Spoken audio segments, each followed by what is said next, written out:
주님의 크신 은총과 긍휼하심이 여러분 가운데 함께 하시기를 바랍니다. 아멘. 우리가 살다 보면 종종 누구에겐가 위로의 말을 건넬 때가 있거나 아니면 충고의 말을 할 때가 있어요.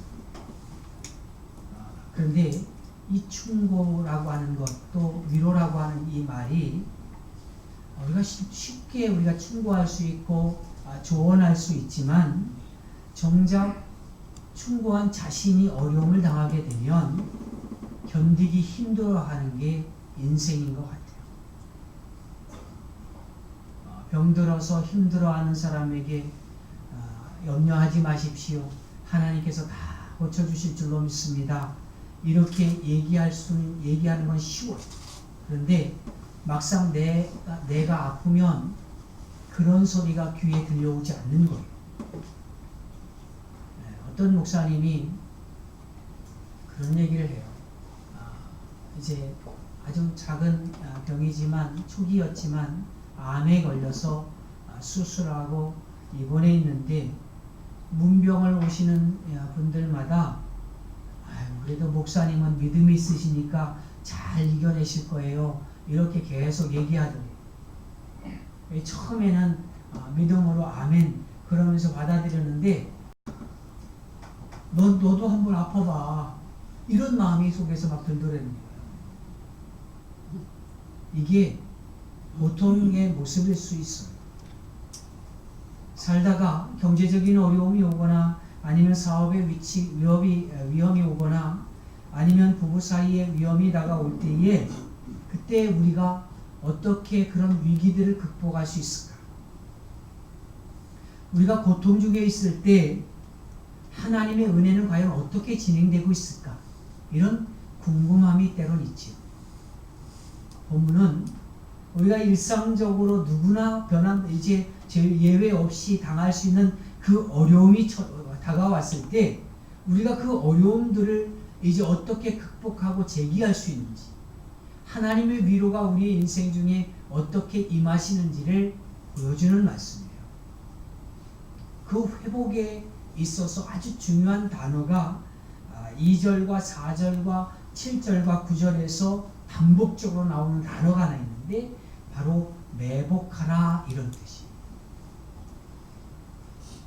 하나님께서 지금 실패한 이스라엘 백성들에게 뭘 얘기하시냐면 매복하라 이렇게 말씀하시거든요.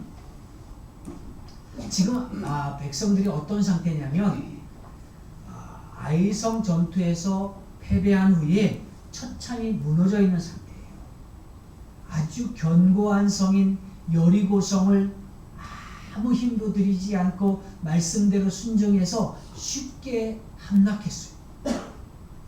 이제는 모든 것이 잘 된다 이런 마음이 확 들었어요. 그때에 아주 작은 성 아이라고 하는 성을 마주할 때 이 성은 쉽게 이길 수 있을 거야 라고 생각을 하고 가볍게 생각해서 전투에 보냈는데 아주 심각한 패배를 당합니다. 낙심하고 좌절했어요. 그때에 하나님께서 내리신 첫 번째 명령이 뭐냐면 매복하라는 거예요. 매복하다라고 하는 이 단어 아라브라고 하는 히브리 단어를 사용하고 있는데요. 납작 엎드려 숨을 죽이고 기다리다 이런 뜻이 있어요. 이게 이스라엘 백성들이 재기할 수 있는 유일한 방법이었습니다. 그리고 매복하는 방법까지 하나님께서 아주 구체적으로 알려주세요. 여러분, 누구라도 위기를 만날 수 있고 누구라도 실패할 수 있어요. 누구라도 좌절할 수 있어요. 그렇지만 그 좌절했던 그 순간에 우리가 그것을 이기는 첫 번째 비결은 바로 납작 엎드리는 거예요. 납작 엎드려서 숨을 죽이고 기다리면 바로 하나님의 역사가 시작되는 거예요. 하나님은 저와 여러분이 우리가 당하는 그 어려움 속에서 실패의 순간에 그 실패를 통해서 역사하시고 우리를 인도하시는 분이심을 믿습니다. 그 실패 가운데 하나님이 어떻게 역사하시고 어떻게 일하시나 먼저 실패를 통해서 우리의 인격을 다듬어 가심을 볼 수 있어요. 일반적으로요, 실패를 겪게 되면 제일 먼저 오는 게 두려움이에요. 내가 이제 앞으로 어떻게 살지? 앞으로 뭐 하고 살지? 이런 두려움부터 시작해서 아주 각종의 두려움이 있어요. 난 이제 할 수 없을 것 같아. 제기 못할 것 같아. 이런 이제 마음도 들겠지. 이제 모든 것이 끝났다고 생각하는 거예요. 경제적인 부분이나 아니면 성취라고 하는 부분에서 이 부분을 보면 성공과 실패로서 우리가 평가할 수 있겠지. 그렇지만 인생이 실패를 겪을 때에 그 실패가 내 인격을 다듬어가는 과정임을 본다면 그 실패는 성공으로 가는 출발선임을 우리가 알 수 있어요. 아이성 정말 쉬운 성이라고 생각했거든요. 이 여리고성에 비하면 아이성은 그냥 훅 불면 넘어갈 것 같은 성이었어요. 그런데 그 아이성에서 실패를 경험한 이스라엘 백성들이요, 지금 두려워하고 있어요.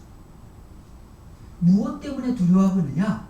몇 가지 이유가 있는데, 첫 번째는 여호수아가 가졌던 그 큰 지도력을 상실함으로 오는 두려움이 있었어요. 영적 전쟁이었어요.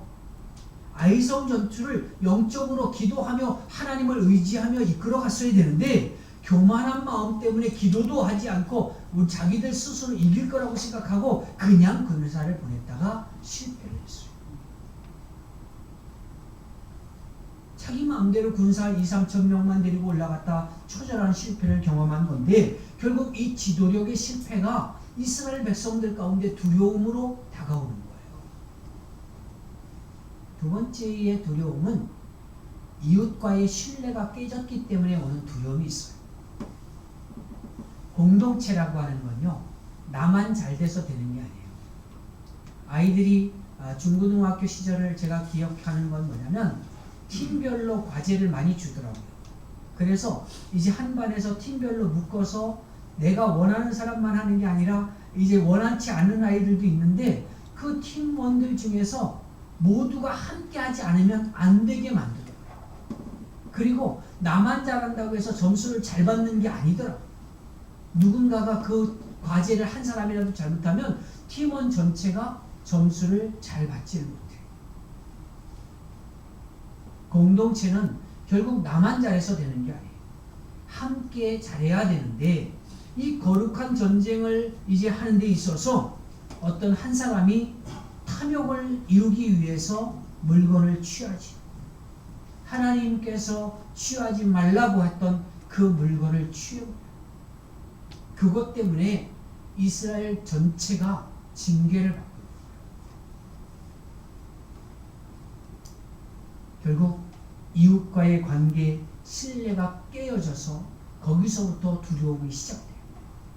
세 번째 두려움은 하나님 때문에 와요. 지금까지 이스라엘 백성들이 경험한 하나님은 어떤 하나님이었냐면 자비로운 하나님. 백성들을 위로하고 격려하고 그래서 여기까지 인도하셨던 그 하나님을 만났거든요.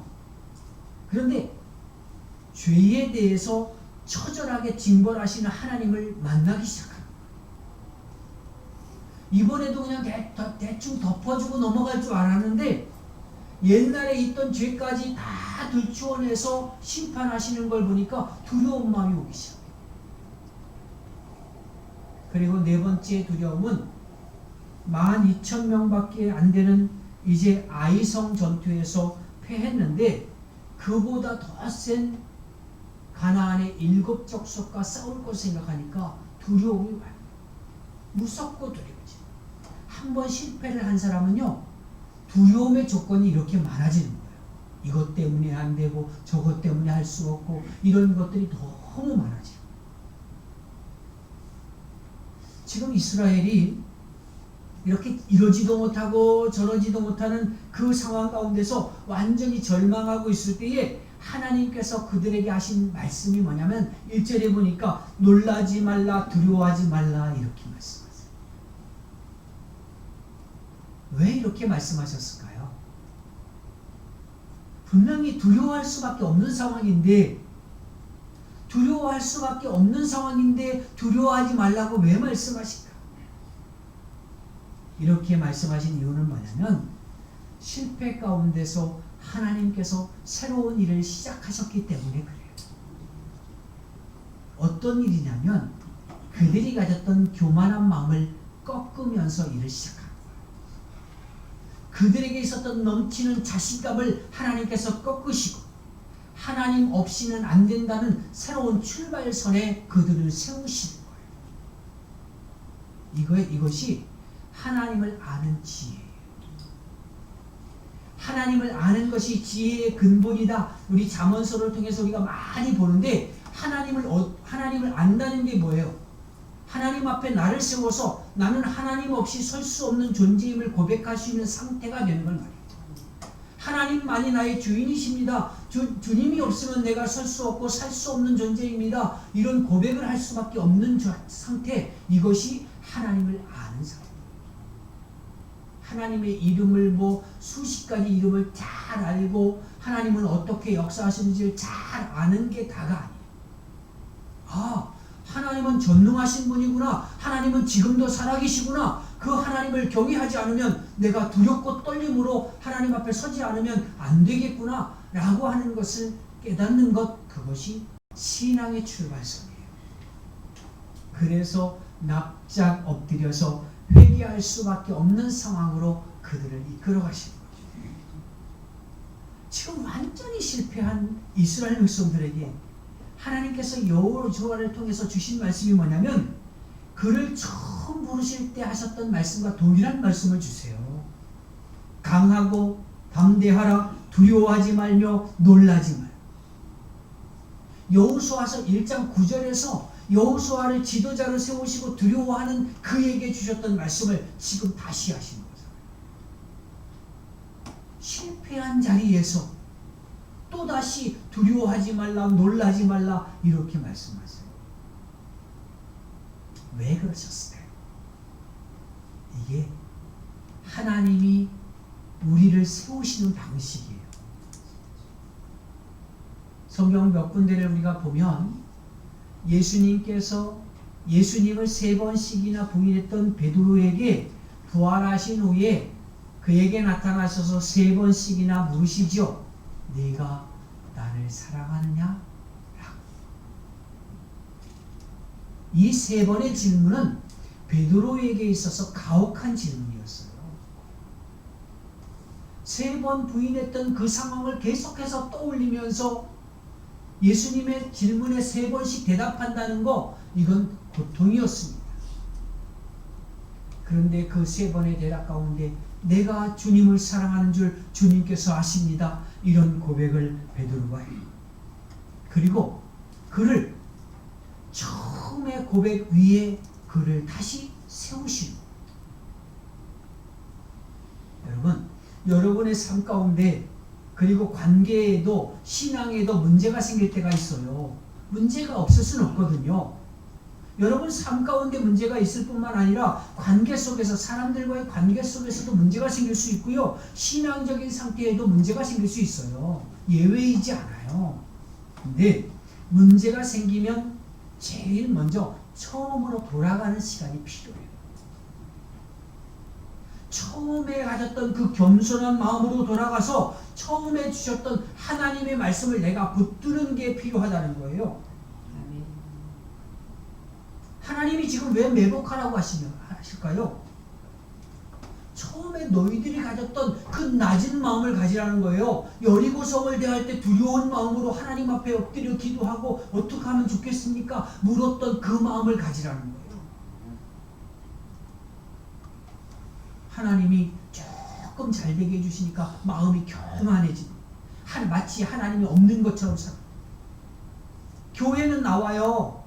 교회 활동은 잘해요. 그런데 그 중심에 정말 살아계신 하나님이 없는 것처럼 행동할 때가 얼마나 많은지 몰라요. 교만한 마음이 들어가면 그렇게 돼요.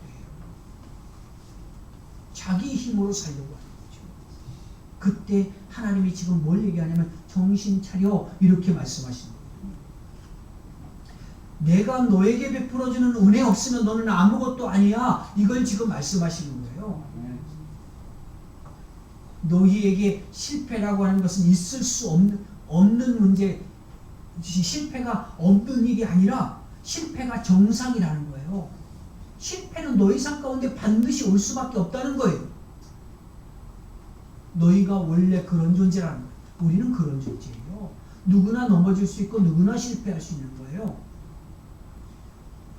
그런데 원래 그런 존재가 살다가 조금 실패했다고 내가 무슨 특별한 일이나 당한 것처럼 그렇게 생각하면 안 돼요. 막 좌절하고 모든 거 다 끝난 것처럼 절망해서도 안 돼요. 원래 우리는 그렇게 지음받은 존재예요. 그런 존재예요. 사단의 꾀에 넘어가서 하나님을 떠나고 하나님을 배반했던 죄가 들어온 그런 인간이에요. 그래서 실패를 만날 때 실패를 특별한 일로 여기지 말고 내가 원래 그런 인간이야 라고 생각하면서 하나님 앞에 납작 엎드리는 시간이 필요한 거예요. 그래서 하나님이 이 실패했던 여호수아에게 처음 얘기를 들려주셨던 거예요. 처음에 그를 지도자로 세우실 때 하셨던 그 말씀을 다시 들려주셨어요. 두려워하지 말라, 놀라지 말라. 하나님이 여러분들에게 처음 들려주셨던 그 음성을 여러분 지금 기억하셔야 돼요. 실패했다면 그 실패의 자리에 숨을 죽이고 납작 엎드리시길 바래요.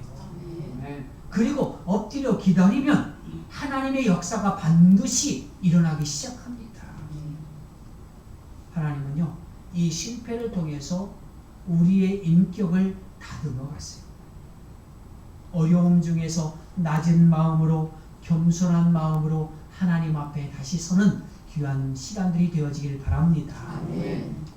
두 번째로 하나님은 실패를 통해서 우리를 영적으로는 성장하게 하세요.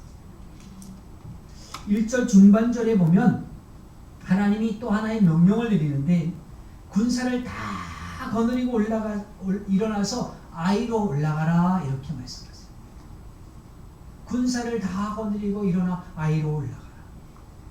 근데 이 말이 지금 이스라엘 백성들, 여호수아를 비롯한 모든 이스라엘 백성들이 가장 듣기 싫은 말이었어요.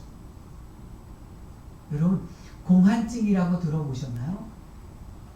이건 중국의 축구팀이 우리나라 대한민국 축구팀을 무서워한다는 얘기거든요. 우리나라만 만나면 그 두려운 마음이 먼저 들어서 우린 질 거야 이런 마음이 들어서 항상 진다는 얘기를 하는 거예요. 공한증이라고. 다른 말로 말하면 천적 같은 거죠. 이게 축구뿐만 아니라 모든 스포츠에 거의 공통적으로 나타나는 현상들이에요. 한두 번 그 팀에게 지고 나면 패배감이 딱 먼저 들면서 이 팀을 만날 때 두려움이 먼저 생기고 진다는 생각이 먼저 드는 거예요. 이게 징크스라고도 하는데 이스라엘 백성들에게 있어서 아이성은 골치 아픈 존재가 되어버렸어요.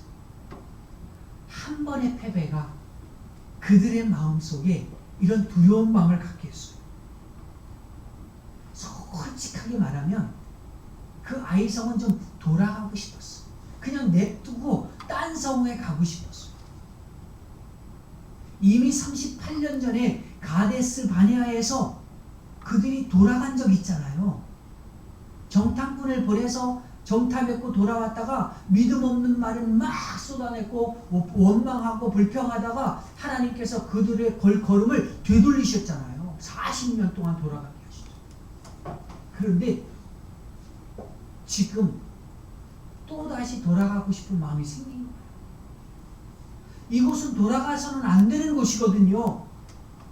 근데 돌아가고 싶어요. 그래서 그때 하나님께서 그 백성들에게 뭘 얘기하시냐면 그 돌아가고 싶은 마음, 정말 가기 싫은 그곳에 들어가라는 거예요. 실패한 그 자리에 네가 가라는 거예요.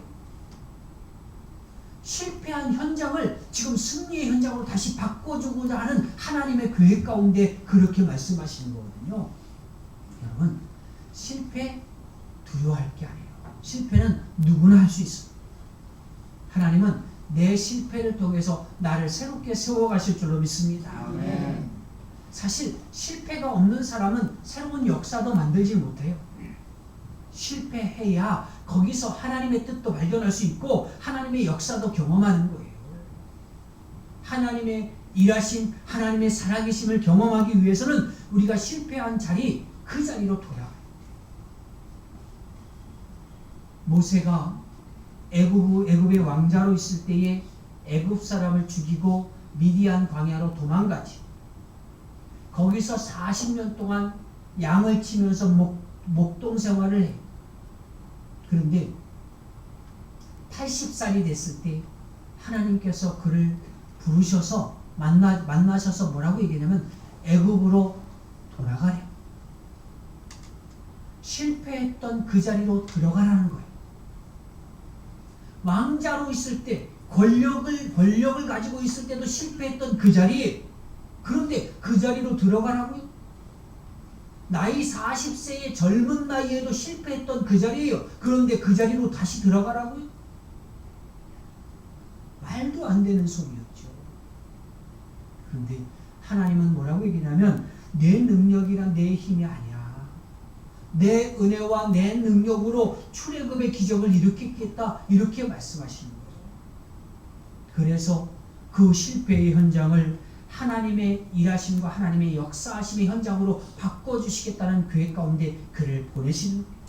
모세가 40대의 젊은 나이에 왕자의 권세를 가지고 출애굽에 성공했다면 그는 하나님의 역사도 영적인 사건도 되지 않았을 거예요.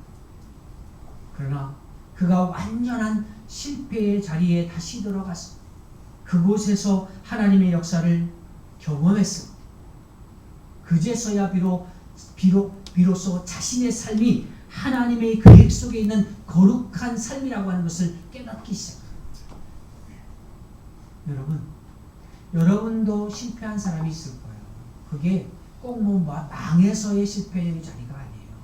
여러분들이 혹여라도 실패한 그 순간이 있다면 그 실패한 그 자리로 다시 들어가셔야 돼요. 가정이 힘들었다면 그 힘들었던 그 이유, 그 원인으로 다시 돌아가야 돼요. 여러분을 좌절케 하고 실패하게 한 그 사람과의 관계 속으로 다시 들어가야 돼요. 그래야 그 사람과의 관계 회복이 시작되는 거예요. 예수님께서는요, 마태복음 5장 23절과 24절에서 이렇게 말씀하지요. 예물을 제단에 드리다가 거기서 내 형제에게 원망 들을 만한 일이 생각나거든 이 예물을 제단에 두고 먼저 가서 형제와 화목하고 그 후에 와서 예물을 드리라, 이렇게 말씀하셨어요. 살다 보면 자꾸 걸리는 게 있어요. 아주 기묘하게, 아주 묘하게 걸리는 것들이 생겨요. 근데 이상하게 자꾸 걸리는데, 자꾸 걸리고 자꾸 실패하게 되면 우리는 그걸 절망선이라고 생각을 하거든요. 그런데 그건 절망선이 아니라 출발선이에요. 높이뛰기 하는 선수를 보세요. 자꾸 그 높이만 되면 걸리거든요. 그렇다고 그들이 포기하나요? 아니거든요. 아유, 그건 어차피 내가 못 넘을 높이야, 그러고 포기해버리나요? 그렇지 않아요. 걸리는 그곳에서부터 연습을 다시 시작하는 거예요. 살다가 걸리게 되는 것이 있다면 거기서부터 다시 시작하면 돼요. 중국의 탁구가 그렇다는 거잖아요. 안 되면 될 때까지 연습. 골프 선수였던 타이거 우즈도 한참 전성기 때에 어려운 샷을 치기 위해서는 같은 자리에서 3만 번도 쳤대요.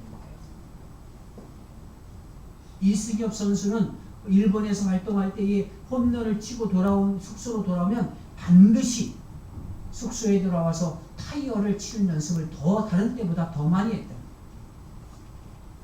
안 된다고 해서 그건 절망선이 아니에요.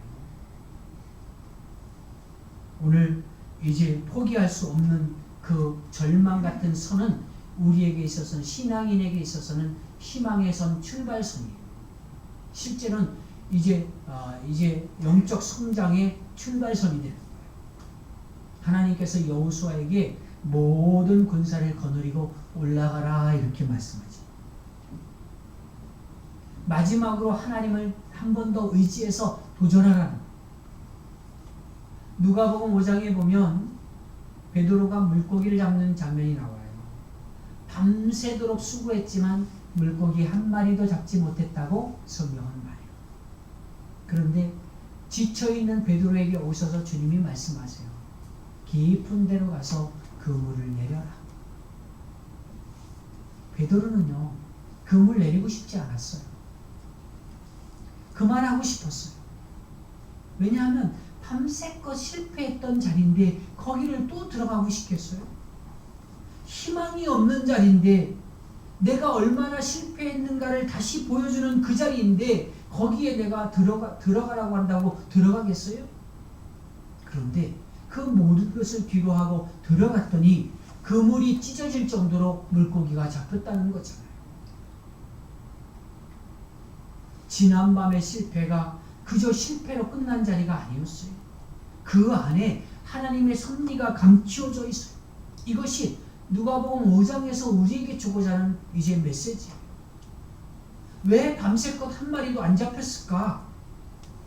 하나님이 물고기를 아마 딴 데 모아주신 것 같아.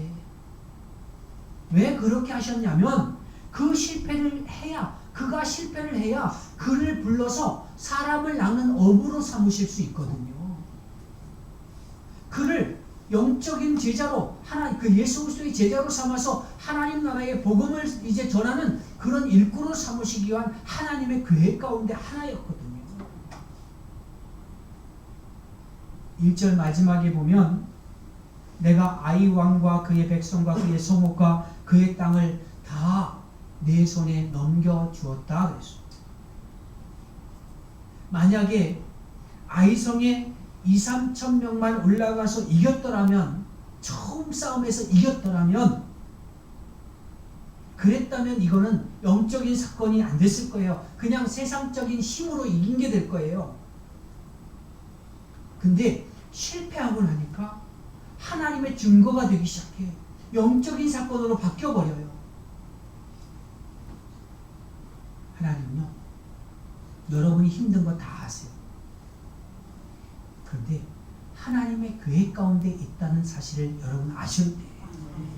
하나님의 허락 없이는 참새 한 마리도 땅에 떨어지지 않는다. 성경은 그렇게 말씀하세요. 우리의 머리카락까지 다 세심받으셨다고 하나님 말씀하세요.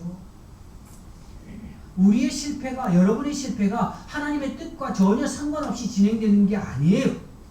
그걸 통해서 하나님이 살아계시고 우리를 통해서 역사하시고 계시다는 사실을 보여주기 위한 놀라운 계획이 숨겨져 있다는 거죠. 지금까지 나 잘난 맛에 살았다면 이제는 저는 죄인입니다. 이런 고백을 하며 살 수 있도록 만드시는 거예요. 예수님은요, 십자가 위에서 가장 처절한 실패를 경험하셨잖아요. 그 십자가 위에서 어떤 실패를 당하셨나요? 제자들로부터는 배신을 당했고요, 백성들로부터는 버림을 당한 자리가 십자가 아닙니까? 십자가는 이렇게 처절한 실패와 배신의 자리였어요. 그런데 그 자리는 인류의 모든 죄를 대속하는 하나님의 구원 역사의 현장이었어요. 시작이었어요. 가장 처참한 십자가가 은혜를 베푸는 보좌가 되어버리는 거예요. 여러분의 실패는 영적인 사건과 직결되어 있다는 사실 여러분 잊지 마시기 바랍니다. 그 실패의 자리가 영적 성장의 출발선이 되는 거고 하나님의 일이 시작되는 자리예요. 실패를 했을 때, 어려움을 만났을 때 제일 먼저 할 것은 납작 엎드리는 거예요. 하나님의 말씀 앞에 엎드리는 거예요. 하나님의 은혜가 아니면 내가 살 수 없음을 믿음으로 고백하며 엎드리는 거예요. 그러면 거기가 바로 영적 세계의 놀라운 출발선상이 될 것이고 하나님의 위대한 일꾼으로의 시작이 될 줄로 믿습니다. 실패의 자리 두려워하거나 피하지 말고 실패한 자리에서 납작 엎드릴 때 그 현장을 승리의 현장으로 바꾸시는 주님을 만나시길 주의 이름으로 축원합니다.